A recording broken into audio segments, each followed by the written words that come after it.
Before we get to today's video, I want to make an announcement. First off, thank you guys so much for tuning in. All of you viewers, all of you guys following the channel, all of you subscribers, each and every one of you guys have played a part in helping this channel grow and expand, and I'm really happy to see how far it's grown since I started this channel. But the main thing I wanted to talk about today before we jump into today's video is to let you guys know we've officially started our Patreon channel, meaning you guys can now join the membership program. You can help support the channel by going above and beyond. And of course, you guys will get your own benefits and perks for doing so. If you guys want to learn more about that, you can click the link in the description that kind of goes over the different types of benefits for each membership program. And it really does help the channel out, and it helps me to be able to bring more content for you guys and hopefully one day do this full time. But without further ado, let's jump into today's video.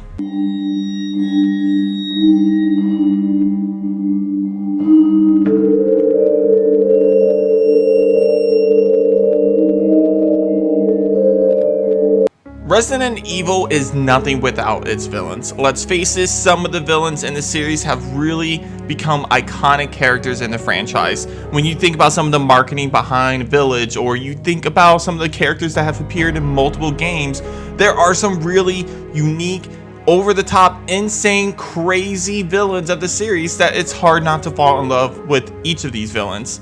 And that's what I want to focus on with today's episode of Nerd Space. I want to dive down into those villains and find out which ones are the best ones of the series. So my name is Ruben with Nerd Space, and here are my top 10 Resident Evil villains of the entire series.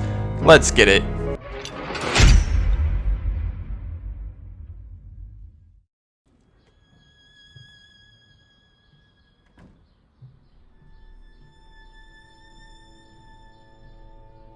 A cage went in search of a bird, but now the bird is gone. The bird has changed.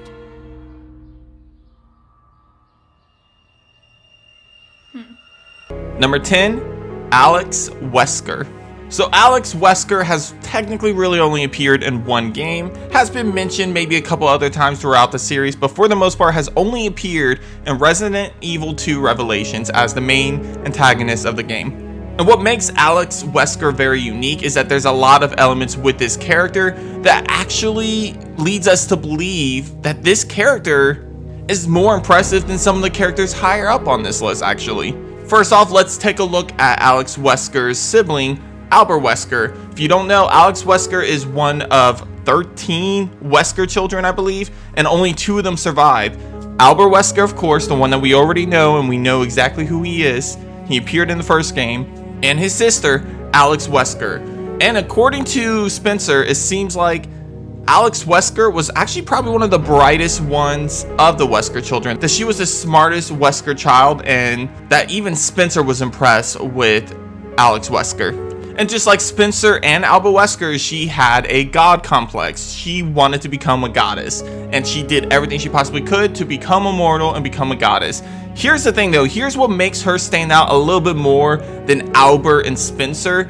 She actually kind of succeeds in it. Her entire goal throughout Revelations 2 is to possess Natalia's body. She wants to take over Natalia's body and be able to take over the world essentially. And while she hasn't got to that stage yet, the fact is that she did succeed in her mission, which was taking over Natalia's body. At the end of Resident Evil Revelations 2, Alex is inside Natalia. We see the hint of it in the post-credit scene. So actually, I think she's the only character on this list that actually succeeds in her final mission.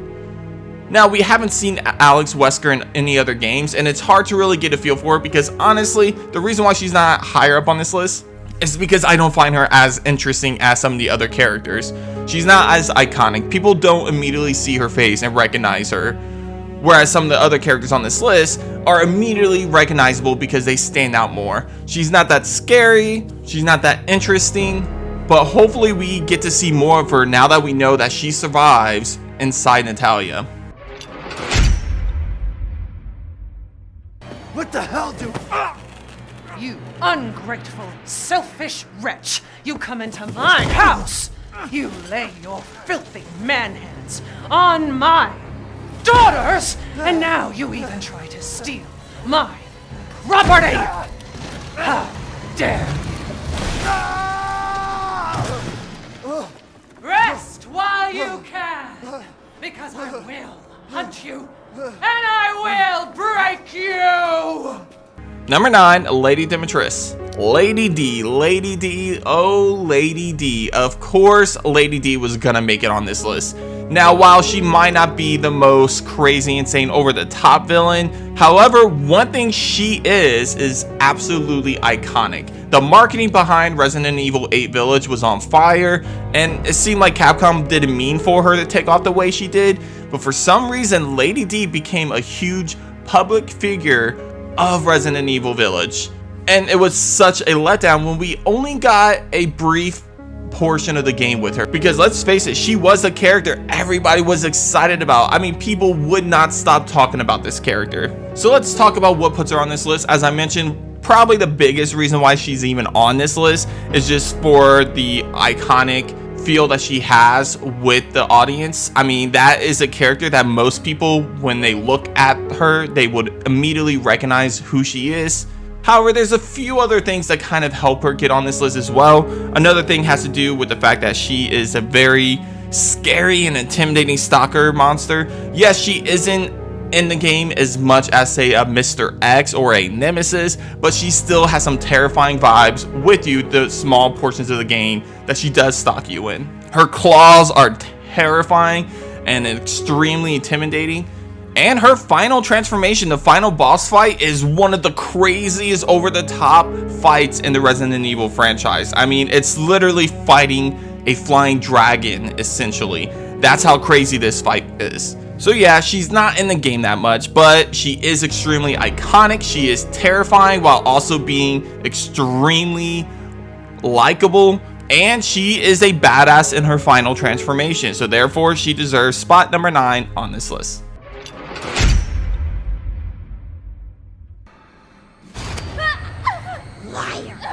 Stop it, Evelyn! Number 8, Evelyn. So Eve is probably the scariest villain on this list. I mean, let's face it, Resident Evil 7, whether you agree with me or not, you have to admit it's a very scary game. But for me personally, I think it's the scariest game of the series. Nothing gets me more terrified than playing through that first half of Resident Evil 7. Especially the encounters with Evelyn and Mia and Jack, like between those three, and even Marguerite, even like that original scene when you open the door and she just scares the hell out of you. It's a scary game, and Evelyn pretty much created all that. She basically created all of those terrifying, horrifying moments in Resident Evil 7. So she deserves the title of probably the scariest villain in the series, in my opinion. And nothing scarier than a little girl trying to murder you. What can I say? Children are terrifying, absolutely. So Evelyn is pretty much a project. She is a creation that was made by an organization known as The Connections. And basically, she was supposed to be a BOW that was supposed to end a war before the war even begins, because she had mind control abilities, basically. However, during a hurricane, she ends up getting loose, destroys an entire cruise ship, and heads over to the Baker's ranch and pretty much makes them into her very own family. And actually, I would say not only is she the scariest villain, but she's probably one of the saddest backstories. I think there's only one other character that I think has maybe the same or maybe even a sadder backstory than Evelyn as far as the villains go. But all she is obsessed with just creating her own family, and it's really sad to see that side of her. But the fact of the matter is, she goes about it the completely wrong way, as she pretty much turns every single family member into a monster. And yeah, as sad as her backstory is, that's not good, Evelyn. Come on, back up, girl. Some interesting facts about her: if you haven't played Resident Evil Village, you actually learn in that game that Evelyn is actually made from the DNA of Mother Miranda's child. And also at the end of Resident Evil 7, you learn that Evelyn's actually that old creepy lady that just pops up in the house of random places, which makes Evelyn even more scary, because the three things that scare me the most in Resident Evil 7. Number 1 was Mia's first encounter. That entire encounter at the first part of the game with Mia, that's the scariest part. Number 2 was the creepy little girl all over the place. She's scary as hell. But the third thing that creeped me the hell out is that old lady popping up in random places throughout the house. Even though she doesn't do anything, she just sits there. That is pretty terrifying. And the fact that Evelyn is 2 out of 3 of those scariest moments for me tells me that she deserves a spot on this list just for the mere fact of being a scary, terrifying villain on this list. You have come, my child. What do you want? I simply wish to share this gift with as many as possible. A humble wish, don't you think? You see, we are all connected through the holy body. And now your flesh and bones, your very thoughts, are already one with us. Number 7, Osmond Saddler.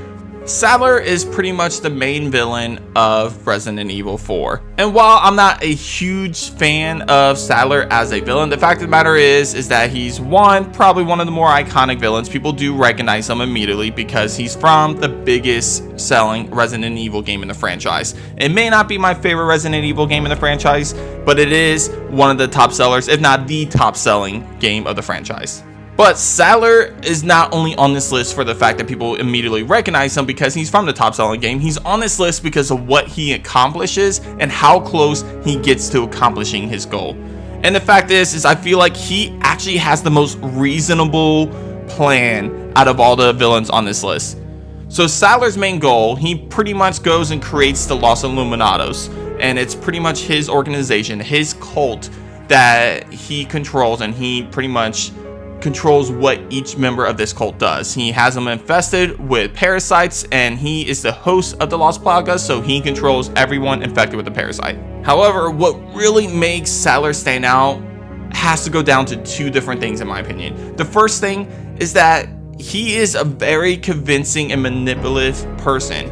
In Resident Evil 4, we learned that he pretty much manipulates Salazar to re-release the Los Plagas. If it wasn't for him completely manipulating Salazar, he would not have been able to get enough of the Los Plagas to take over the village and create the Los Illuminados. So his manipulation skills show off right there. He also managed to manipulate Mendez. I believe in the original Resident Evil 4, Mendez was just a host parasite that he might have been controlled by the parasite. However, in the remake, we get a little bit more details on Mendez, and actually Mendez voluntarily follows Saddler. I'm not sure if that's in the original. You guys can hit up the comments to let me know if that's the case, because I couldn't really figure that out. But I do know in the remake, it actually shows that Mendez willingly follows Saddler. He willingly turns his village over to the Los Plagas.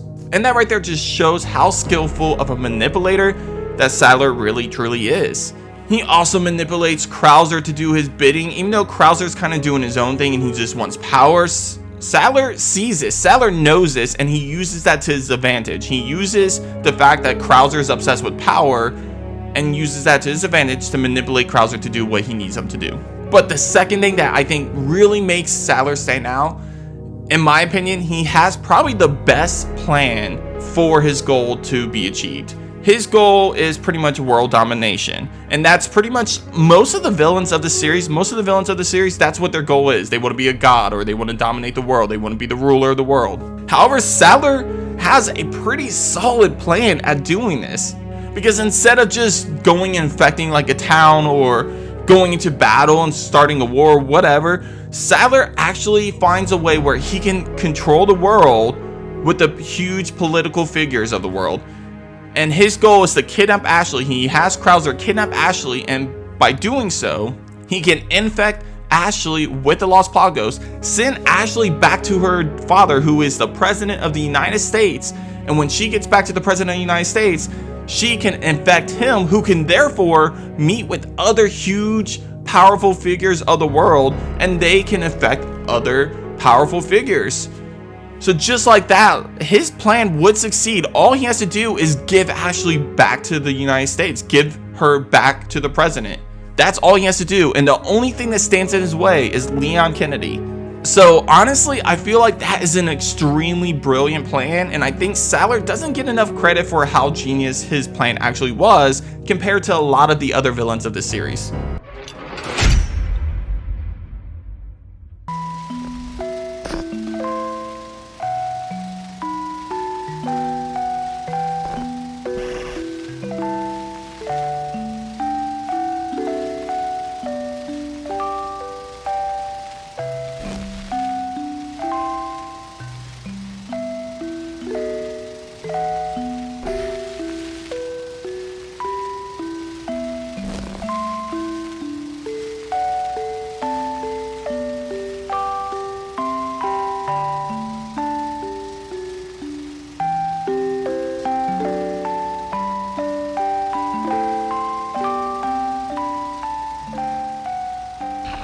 Number 6, the Ashford twins, Alfred and Alexia.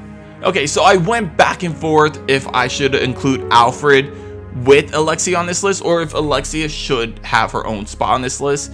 But ultimately, I think they really do complement each other because I feel like they're both the main boss of two halves of the game, in my opinion. They're like the two main villains of each half of Code Veronica. So ultimately, I decided to combine them as one, and I know that's cheating. You guys are probably going to hit up those comments and be like, that's cheating, you're putting two villains on this list together. Well, they're twins, and they work together. I don't know. I'm counting them as one, guys. Just take it as is. Anyways, so I am including Alexia and Alfred together on this list, so I want to start with Alfred as to why he helps them get up to number 6 on this list first.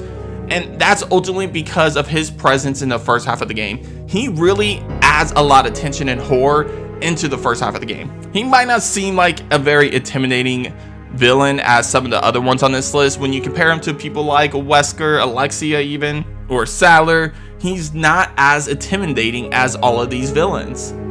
That being said, he is one scary motherfucker. Let's be real. He will terrify you with his evil, shrill scream of a laugh. Do not disappoint me by dying too soon. I so want to enjoy this. And the guy is very persistent. He is not someone who will give up on making sure he takes down his enemies and his sister's enemies, because instead of just being done with Claire, like, you know what, he survived the incident, he's alive, Alexia is fine, no one's gonna be able to stop Alexia, she's gonna be reborn soon at some point. Instead of just letting Claire and Steve go on their way and just being done with them, no, he's like, fuck this, I'm making sure that we finish them off, and he forces them to fly to Antarctica. Why he doesn't just fly them into a mountain and kills them, that probably takes marks off of Alfred, because that doesn't really make any sense. But honestly, at least he's persistent enough to where he's like, I want to finish these guys off on my own. I am not letting them escape, and I applaud that. However, the true shining moment of this duo is definitely Alexia. Honestly, Alexia could probably be number 6 on her own without Alfred. Alfred definitely elevates that, but Alexia is what really stands out as a villain. First off, it's already been exposed that she is one of the most brilliant minds of Umbrella, and she pretty much created the T Veronica virus on her own, and she tested it and found out the true way of actually controlling this virus. A lot of different villains out there, like William Birkin with the G virus, creates really powerful stuff. However, Alexia finds a way where she can actually inject herself with the virus, however, still have her mind intact to where it's not completely clouded or controlled or just disappeared. She still has her brilliance, she still has her mind there, but she still has the control of the rest of the T virus. She still controls the virus, and she's the ultimate host. She finds a way to succeed in doing that. Of course, it takes 15 years of sleep, I believe it takes. She has to put herself to sleep for 15 years. But you gotta admit, it's impressive that she's one of the only characters. I don't think she's the only one, but she's one of the only characters that finds a way to keep to herself, to keep her actual brain, her actual intelligence without messing with that, and also still be able to control and manipulate the T virus. And that is pretty impressive in its own right. Not to mention, she's a very terrifying enemy. As a matter of fact, Albert Wesker himself was actually scared of her. He was fighting her hand to hand, and the moment he saw the opportunity to run and get the hell out of Dodge, he did so. He let Chris deal with her because he's like, I ain't dealing with this girl's crazy. So the fact that Wesker himself was even scared of Alexia, that just shows how powerful and how terrifying this villain is. And when you combine her with the tenacity and the persistence of Alfred Ashford, this duo is pretty impressive and deserves spot number 6 on this list. Brad! We've gotta...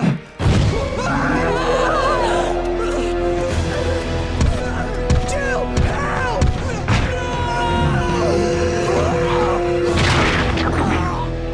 No! Brad? Number 5, Nemesis. Stars! Okay, I don't know if I did that good, but come on guys. Everyone knows Nemesis is probably the most iconic monster and iconic one-liner of the series. Everyone knows Nemesis for muttering the word stars consistently as he chases down Jill Valentine throughout the streets of Raccoon City. And there's a lot of reasons why I put Nemesis on here. Obviously, he doesn't have as crazy of a backstory as a lot of the other villains on this list, so it's not going to be his story or his intelligence or stuff like that that's going to make Nemesis stand out. No, there are 3 things that allow him to get to spot number 5 in my opinion, and that's the reason why he's this far up. So let's jump straight into those reasons. Number 1, he is nearly impossible to kill. I mean, this villain probably has more transformations than any other villain in the series. I mean, you literally have to fight what, 4, maybe 5 different versions of him, and the first version of him you fight multiple fucking times in this game. So he is definitely one of the most persistent villains of the series, 100%. He completely changes and keeps coming back, and no matter what you do to him, he comes back into a more gruesome form than the last time you saw him. He's been shot with rocket launchers, he's been burned to death, he's been buried with acid. Like, this monster just doesn't give up, and ultimately it takes a huge, powerful railgun blast, 2 of them actually, to finally put him down once and for all. So that just shows how powerful he is, and the fact that he is this powerful and this strong makes it seem like that he's one of the most dangerous villains of the series. Not to mention, out of all the different monsters in Resident Evil, he's probably the one that's most iconic for using weapons. Sure, Albert Wesker uses a weapon, but he's still kind of human to an extent. But Nemesis actually pulls out a rocket launcher, he pulls out a flamethrower. Like, this guy has a machine gun at some points. Like, he uses so many different types of weapons, and he is no joke because he has an arsenal. He has a complete arsenal. And unlike a lot of the villains on this list, he actually keeps coming back. You face him multiple different times. Even if you don't count the main battles, you still encounter him multiple different times in his normal form in Resident Evil 3 Nemesis and Resident Evil 3 Remake. Now, while Nemesis, the original game, is definitely scarier than Nemesis, and that one is much better, he still has an overwhelming presence in both games. The second thing that puts him this high on this list has to do with the fact that he's just iconic. People know who Nemesis is. As a matter of fact, I mentioned earlier, his one-liner of stars is completely ingrained in our minds. We immediately associate Nemesis with the word stars because of his terrifying delivery of that word. And again, I would say maybe with the exception of one other character on this list, he is probably the most recognizable villain of the Resident Evil series. So that's another reason why he gets propped up this high. Finally, I find Nemesis extremely terrifying, and I think that's the third reason why he's so high up. While he's not the scariest villain in the series, in my opinion, that title goes to Evelyn. I do think he is extremely intimidating and terrifying, especially in that original Resident Evil 3 Nemesis game. He is just completely popping out of the blue. You never know when to expect him, and it's just horrifying every time you see him running towards you, bolting towards you. You don't need jump scares with a character like Nemesis. You just need the atmospheric experience as to when you walk into a room and you see him and you're like, oh shit, I am screwed. That kind of experience with a villain adds so much horror and terror to the game. And it makes it stand out. Like, he isn't the type of character that comes and jumps scare you. He's someone who's going to intimidate you, and his presence is the terror and horror. And that is pretty impressive for a character to just be there and automatically scare you just by being there. You can't say that about a lot of video game villains out there, honestly. But for those 3 reasons, that's why he takes spot number 5 on this list. I was to become a god. Creating a new world with an advanced race of human beings.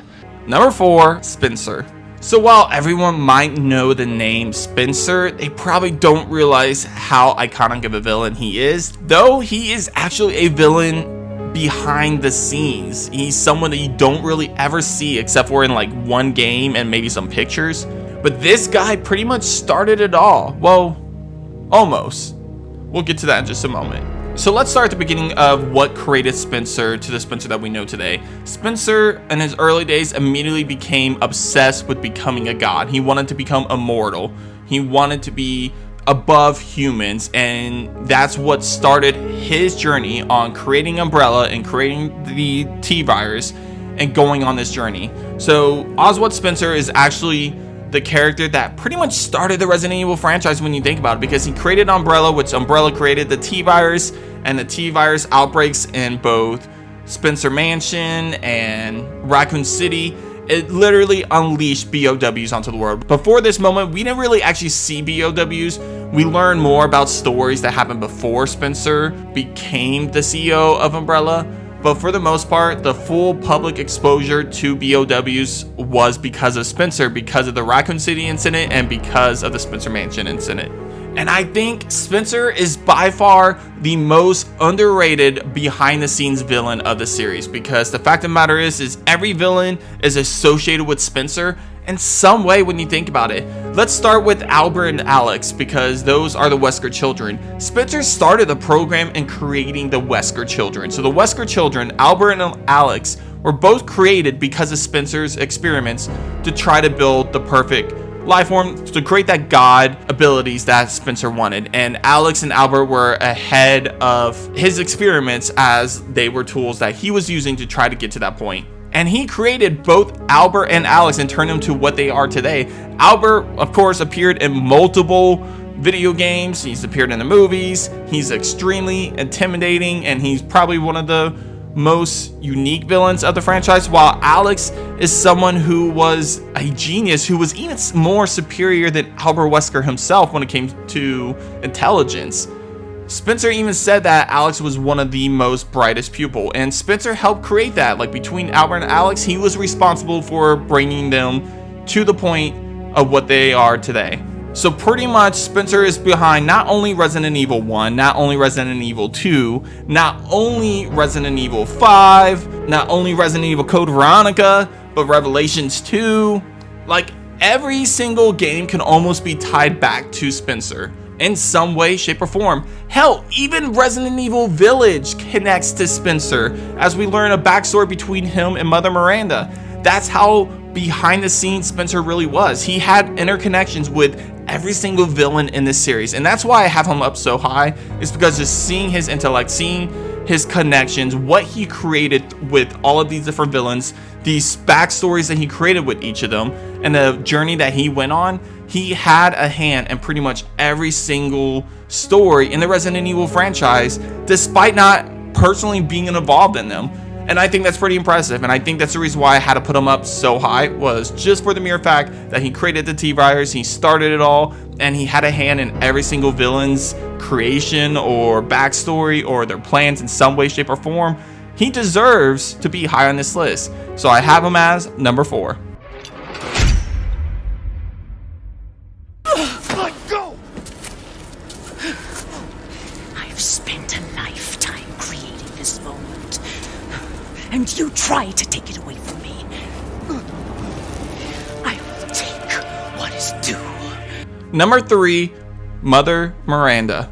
So I actually teased Mother Miranda a little bit in the last character I talked about, Spencer, because despite Spencer being the one that is kind of connected to all of these different villains and help create their backstories or start their journeys with world domination, in some way influence all these different stories in the Resident Evil franchise, he's technically not the first beginning of it all anymore, because Village kind of retconned that with the introduction of Mother Miranda. Mother Miranda is a character that is pretty much immortal. She's been alive for a really long time after connecting with this alien parasite-like creature, and her connection with that gave her immortality.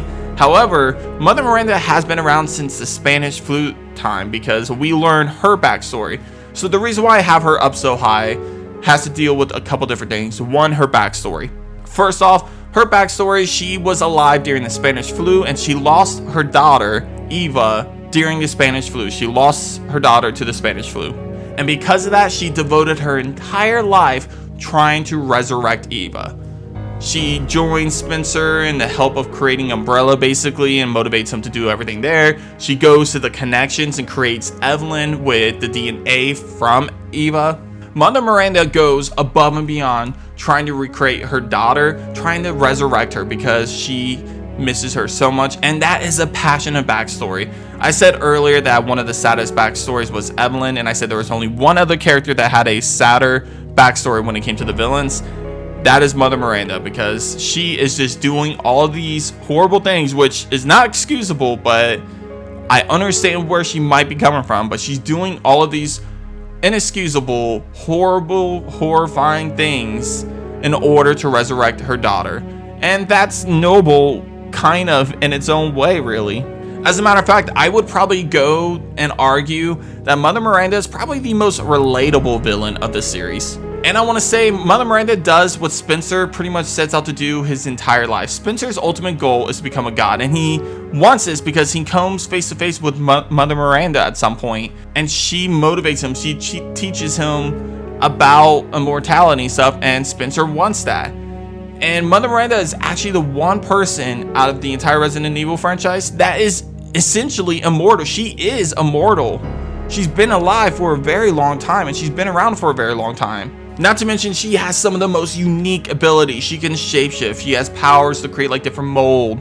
She is intelligent. She is extremely intelligent because she has years of experience and research of trying to create the perfect way to resurrect her daughter. That's why she was able to create Lady D. She was able to create all the different head of the houses of Resident Evil Village.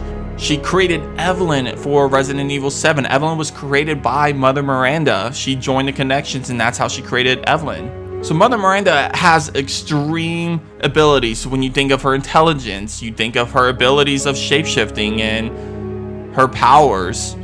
She really has a lot of different abilities, and it's really impressive. And it's really sad that we didn't get to explore Mother Miranda more, because I feel like this character is one of the worst one-off characters, because with her connection to Spencer, with her connection to pretty much a lot of different Resident Evil games, she's also connected to Evelyn, like I mentioned.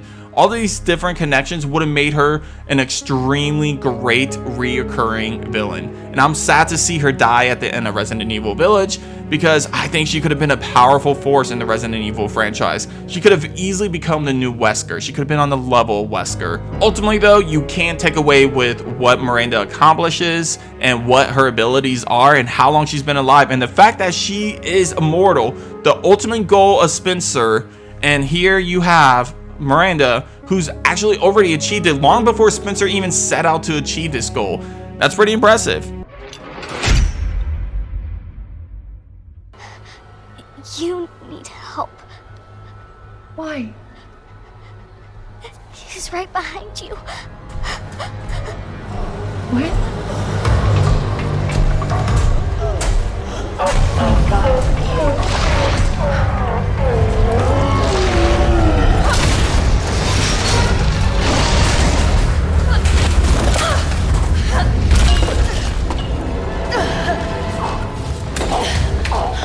Number 2, William Birkin. Okay, so if we're thinking about abilities and intelligence and stuff like that, you know, obviously Mother Miranda probably can make it up to number 1 because she is the most intelligent creature in the Resident Evil franchise. But we're taking a lot of different things into consideration while making this list, and one of the biggest things is the fact that you have to be iconic. If Mother Miranda was more iconic, she was more recognizable, and she's been around the franchise a little bit longer, then maybe she could be number 1 on this list. However, William Birkin has been around since Resident Evil 2, and we've seen multiple appearances of him because of the remake. We've seen backstories of him in other games, and we see Sherry Birkin continue his story and talk about him more in Resident Evil 6. So Birkin has a bigger presence in the franchise, and I think Birkin had a bigger impact on the series than Mother Miranda. So let's talk about what Birkin did and what also helps elevate him to number 2 on this list. First off, he created the G virus. The virus that's responsible for essentially creating Nemesis and obviously G Birkin and the X Tyrants and stuff like that. That's all created by Birkin. He created the G-Virus, and it's basically a stronger, more insane version of the T-Virus. That's where you get all the bigger monsters, the more terrifying monsters is from the G-Virus. And honestly, I would argue that the G-Virus is probably the most dangerous strand of viruses in the Resident Evil franchise, because the G-Virus doesn't seem to give up. When you're infected with the G-Virus, like I said, Nemesis has some samples of the G-Virus in him, Birkin has a G-Virus, and those two guys just never quit. They just keep coming back and back and back, and they take a lot of damage, a lot of hits, and they always come back. And I think that has to do with the fact that they're both creations from the G-Virus. Also, I think Birkin is probably the most terrifying looking villain of the series. He may not be the most scary, because I do think Evelyn's a little bit scarier in my opinion, as well as Nemesis. However, Birkin, just looking at Birkin is terrifying. When you look at him in the remake or even in the original game, when you come across Birkin, all the different forms of him, he just gets more and more and more terrifying every single time you see Birkin. And each of those forms are iconic. I still think Resident Evil 2 Remake did a really good job at recreating the stages of Birkin, because going up against Birkin in the sewers is one of my favorite boss fights, because you see the mutation slowly taking over him, and that is so graphic and gruesome, and I love every minute of it. And I think that's really cool about Birkin, is that you see his human form slowly give out to his monstrous form, and that's pretty crazy. It's impressive. And Birkin has a very tragic story. Now, he is not someone that you're gonna feel bad for, because he kind of caused the Raccoon City incident basically, and he created really insane, horrible viruses, and he ultimately takes the G-Virus knowing what that virus is going to do to him, and he doesn't care. So the fact is Birkin's a horrible person, but it's his connection to Sherry Birkin that you really feel bad for, the backstory in that whole situation, because you see him, he loves his daughter, he absolutely does, but his research takes control of him, and he gives too much into his research to the point where he loses his life to his research and betrays his daughter basically. And that's such a sad story to see, and Sherry Birkin is one of the most underrated characters in my opinion, because of what she goes through as a kid and has to develop as an adult going into her future. It's a lot, and I thought it was great seeing Sherry Birkin come back in Resident Evil 6 so we can explore that a little bit more. I wish it was done better, but I'm glad they did it. Overall, Birkin is definitely one of the most iconic villains of the series. His monstrous forms, his transformations, each very unique, and honestly the transformations are probably the most unique and coolest of the entire series.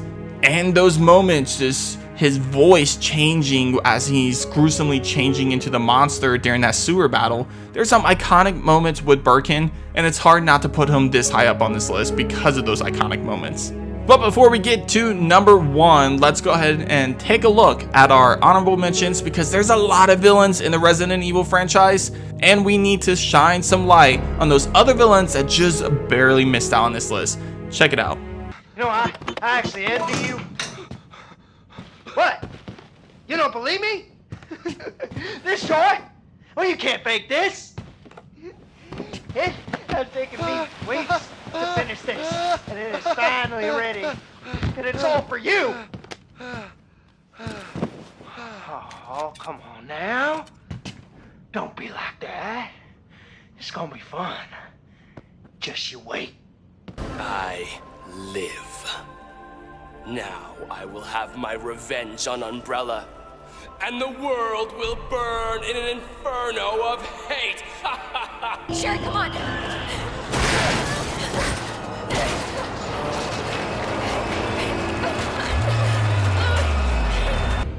The most important thing in this world is pure, unadulterated power.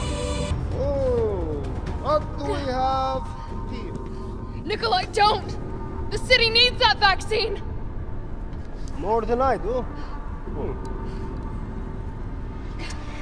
I don't think the wisdom I've been trying to impart on you is getting through. Now I know you can't put a price on life. But I'm in this business to get paid.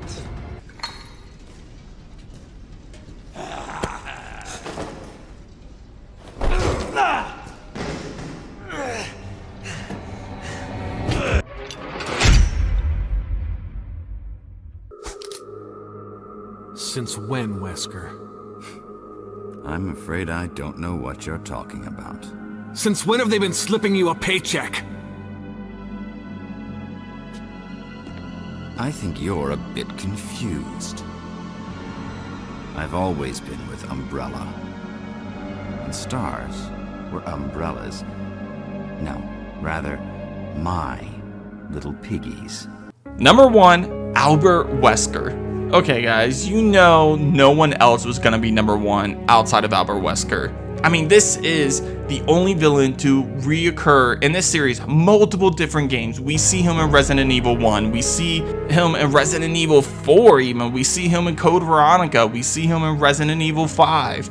Like, this guy makes an appearance multiple times, and we even see his son in Resident Evil 6 after he's dead. So we just see Wesker continuously brought up, and it seems like Resident Evil doesn't want to let the name Wesker die because we see so many different other connections to Wesker throughout the series. Like I mentioned, his son is in Resident Evil 6, his sister is in Revelations 2. Wesker is just an iconic name and an iconic character. That's hard to just let go of a character like that because he's such a brilliant antagonist. Is he the smartest of the series? No, I would argue that Alex Wesker is smarter. I would argue that Mother Miranda is smarter. However, he is still an intelligent figure, and he's definitely the most iconic in the series because he is someone that everybody recognizes. Everything about Wesker is immediately recognizable. His voice, that cool suave voice and that evil sinister tone of him, immediately recognizable. His look, the badass look with his sunglasses. Of course, every time we see sunglasses on Wesker, we know that's him because we know he loves his damn sunglasses.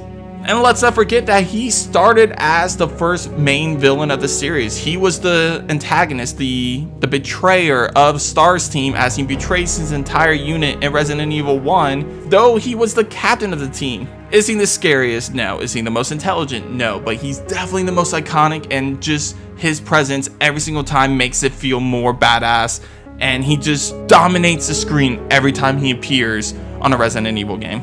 I'll be completely honest, he's not up here for his backstory, he's not up here for his skills, his intelligence, his ultimate goal. He's up here for the fact that Wesker is the ultimate villain for Resident Evil. When you think Resident Evil and someone asks you, name a villain, you're gonna name one of two people.